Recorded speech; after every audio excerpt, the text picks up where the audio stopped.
Hi there. So I just wanted to go over how I went about making my Rengoku cape. It is not perfect by any means, so I will also tell you the things I did that I suggest not doing if you want it to turn out better. So first and foremost, you're going to want to determine what sort of cape you want.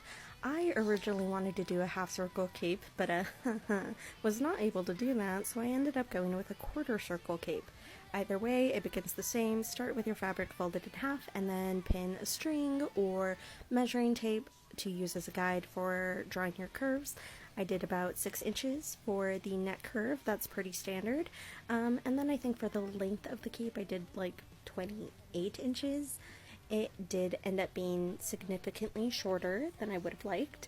And this is where I suggest looking into the width of your fabric that you're buying, because that will strongly determine how long you can make your cape.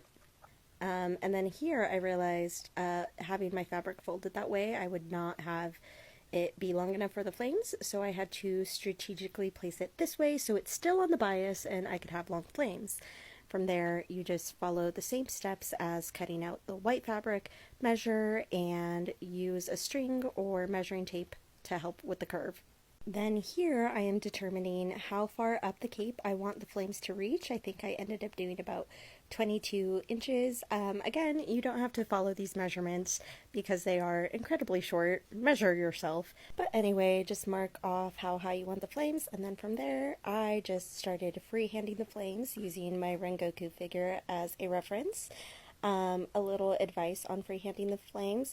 The negative space between the flames should look like blood drips. The fire design that Rengoku has involves a lot of curves, so think C's. Once you are satisfied with how your flames look, begin to cut them out. I will suggest, if you plan on sewing 2 layers for your cape, which I do strongly suggest because the inside layer is white and the outside layer is yellow and it just looks cleaner, make sure you give enough seam allowance for your flames to, properly do it. I did not, and I realized that here. Fucking dumbass. Anyway, now it's time to turn the white part yellow.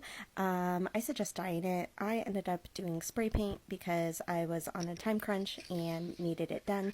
It looks fine in photos. It did ball the fabric a little. Anyways, you then sew everything together. I sewed the yellow and white part of the fabric normally and then top stitched the flames because they looked stupid because I did not give seam allowance like an idiot. Anyways, sew some snaps on and then sew some snaps onto your uniform and you're good. Sorry this is ending abruptly. I really wanted to try to keep it under 3 minutes.